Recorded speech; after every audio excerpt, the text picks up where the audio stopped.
Okay, the circumference of a circle, it is also known as its perimeter. So that is the total distance around the outside of the shape. And we can use this formula to work out the circumference of a circle. The circumference is pi times d, where d is the diameter. Okay, so d is the diameter, and the diameter is, in the first picture, the diameter is the distance which goes from one side of the circumference to the other, and it passes directly through the centre of the circle. So if we look at the first example, we've got a diameter, so I'm just going to put d in the front picture just so I can say, yep, I've definitely got the diameter, and I always check in a question. So to do the calculation, the circumference is pi on the calculator times the diameter, which is 8. And you put that in your calculator, and then you just get your answer. So 25.132 and some more digits. So if you was rounding it to one decimal place, you could just call it 25.1. Okay, so that was the first example. Now if we look at the second example, keeping the formula there, says the circumference is pi times the diameter, but this time if we look at the picture, we haven't got a diameter. We said the diameter runs from both sides of the circumference, and we need to know that two radiuses make a diameter. So if I've got 3 as a radius, then I've also got another 3 the other side as a radius, giving me a total of 6 for the diameter. So 6 equals d6 is the diameter. Now I know that, I can just use the formula. So the circumference is pi times the diameter of the circle 6, and then I can just type that in. And that's going to give you 18.849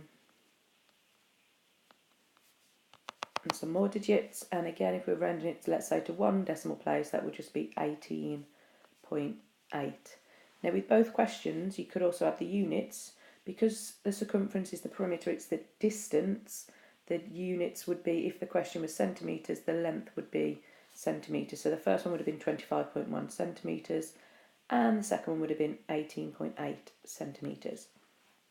So again, just a quick recap with these questions, the first thing you need to do is double check if you've got the diameter. If you have, straightforward, use it, pi times the diameter. If you haven't and you've got a radius, the first thing you need to do is double that radius so that you get a diameter, and then use the diameter in the question. So a slightly harder question would be the semicircle, and with this question you've got two ways to think about it. You can just look at it as a semicircle, or if it helps, you can put the rest of the circle back in. The formula hasn't changed, it's still pi times diameter to get you the circumference. But then you need to think about what fraction of the circle have we actually got in the question. So if you imagine it as a full circle, the first thing you would do would be doing pi times 9 centimetres, because 9 is the diameter. Get your answer to that,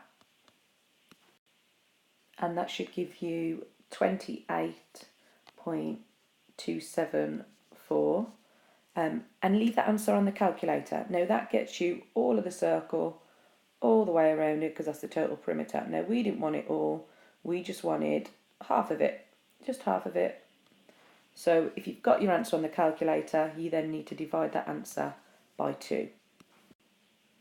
And that's going to give you 14.137. And you can leave that answer again on your calculator for a sec. But if we now think about the picture, what we worked out is the distance from half of the circle from there to there. But we know perimeter is the total distance around the shape, so we still haven't covered that part there in the shape. As you can see from the diagram, that is 9 centimetres the diameter, so we take our half a circle circumference and we still need to add on the 9 centimetres. And if you add that together, that's going to give you a total of 23.137 centimetres in total. So that's the total distance of the semicircle.